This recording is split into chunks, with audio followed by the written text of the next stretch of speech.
Boa noite, meus queridos irmãos. Então, na noite de hoje, essa noite de terça-feira, dia 24/3, vamos fazer a leitura do Evangelho no lar. Então, o Evangelho é sempre bom, né, a gente levar para os nossos lares, que com pensamentos e leituras edificantes, a gente torna um ambiente mais agradável, com energias mais salutares. Então, é importante ter essa prática na rotina nossa. E aqui, para a gente começar, escolhi aqui o capítulo 5, Bem-aventurados os aflitos, e aqui vamos ler o item 3 e 4. Justiça das aflições. As compensações que Jesus promete aos aflitos da terra não podem ocorrer senão da vida futura.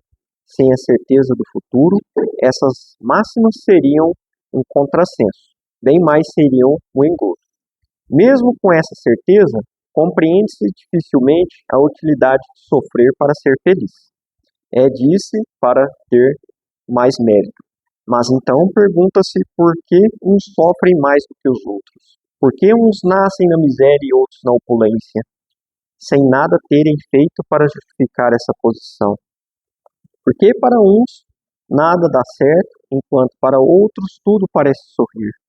Mas o que se compreende menos ainda é ver os bens e os males tão desigualmente repartidos entre o vício e a virtude. Ver os homens virtuosos sofrerem ao lado dos maus que prosperam.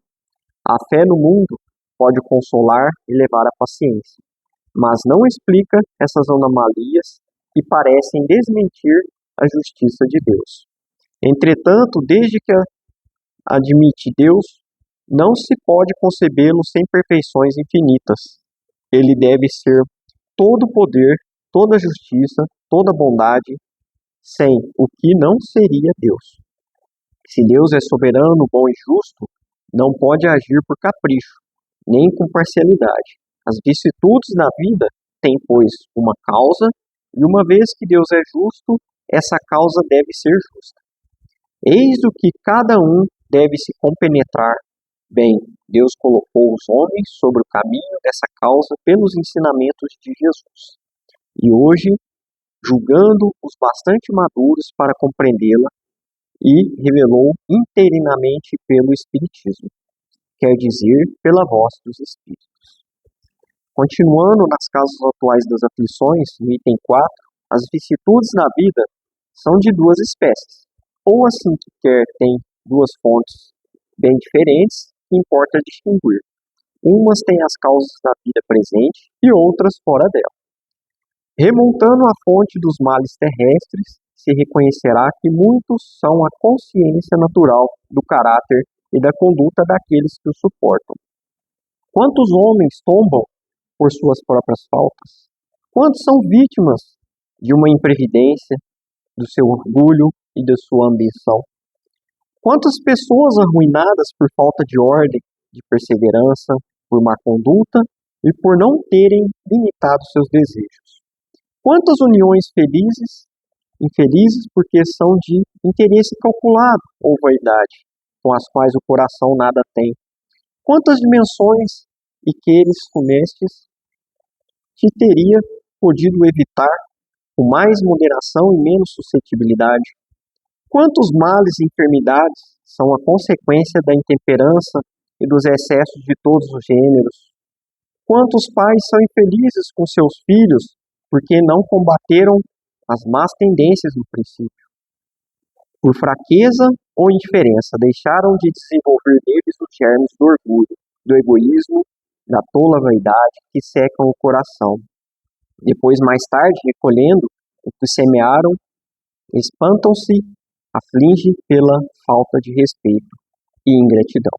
Que todos aqueles que são atingidos no coração pelas vicissitudes e decepções da vida interroguem friamente a sua consciência, que se remontam progressivamente à fonte dos males que os afligem, e verão se os mais frequentemente não podem dizer: se eu tivesse ou tivesse feito tal coisa, eu não estaria em tal situação.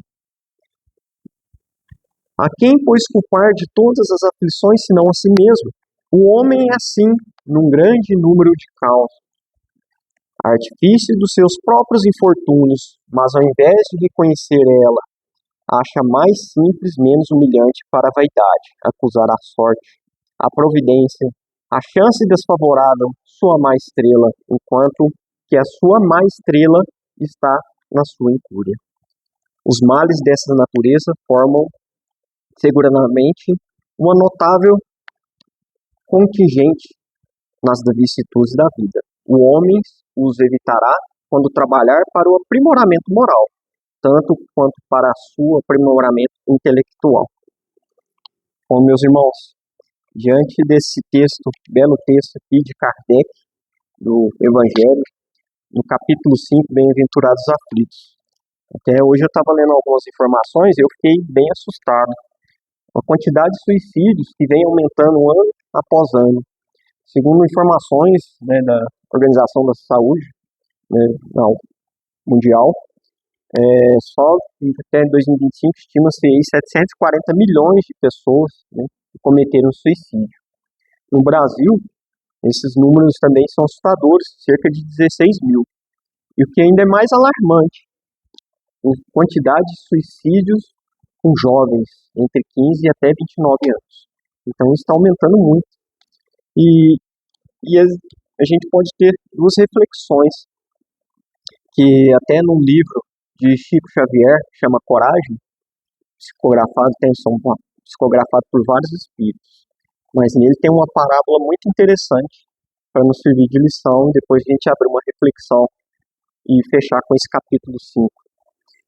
Nele ele conta a parábola do pai perfeito, onde que o pai, quando ele teve um filho, ele colocou uma circunstância que o filho dele nunca sofreria nenhum tipo de frustração, não teria nenhum tipo de dificuldade, ou seja, ele literalmente criou o filho dentro de uma bolha.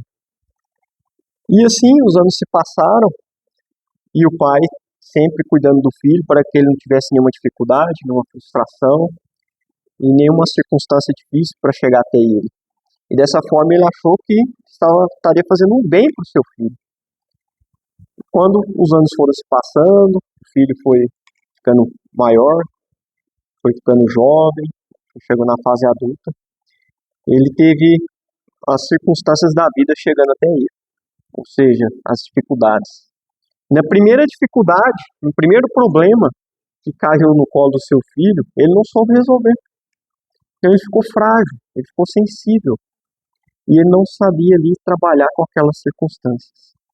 E assim é a nossa vida, né? Então a gente sabe que por meio das dificuldades, por meio das aflições, é que nós evoluímos o nosso espírito. Até tem um ponto interessante, que na neurociência, o nosso cérebro ele já foi moldado para ter dificuldades, para ter problemas, para resolver. Tanto que quando a gente resolve um problema, tem aquela satisfação, aquela empolgação, o tanto que isso é gostoso.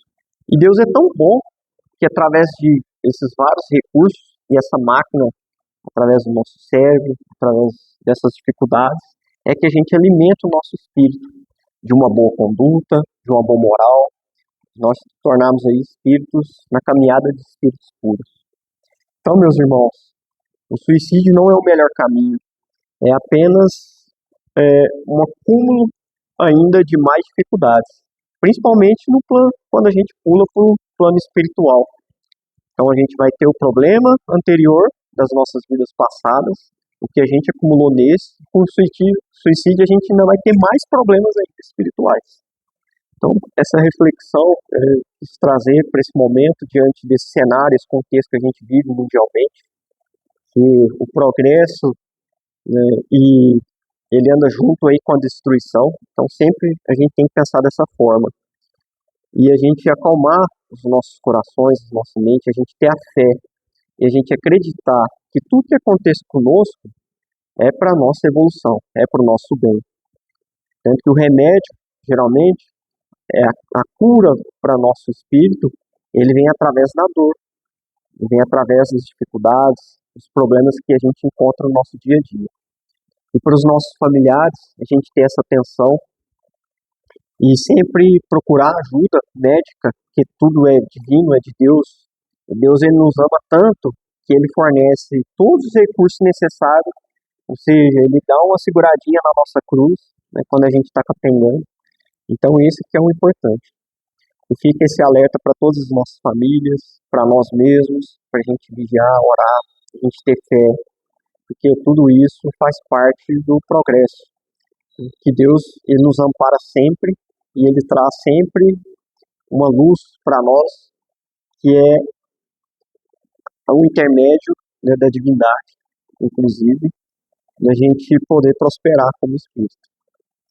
Então, meus irmãos, eu fico por aqui e gostaria de fazer uma oração de agradecimento, primeiramente, por essa oportunidade, por esses ensinamentos do Evangelho. A gente pede para aqueles irmãos que se encontram com esse tipo de pensamento, que é através de tirar a própria vida, para que eles possam ter a consciência de que esse não é o melhor caminho e que busquem sempre as leis de Deus, que através das leis de Deus é que a gente vai encontrar a fé, a paz em nossos corações, em nossas mentes. A gente reza também por todas aquelas aflições, por aqueles países que ainda estão em guerra, aqueles que estão ainda sem algum tipo de lar, e que todos possam receber as bênçãos divinas, o amor do nosso Deus, do nosso Jesus Cristo, e que os Espíritos benfeitores nos acolhem. Que assim seja. Obrigado, meus irmãos.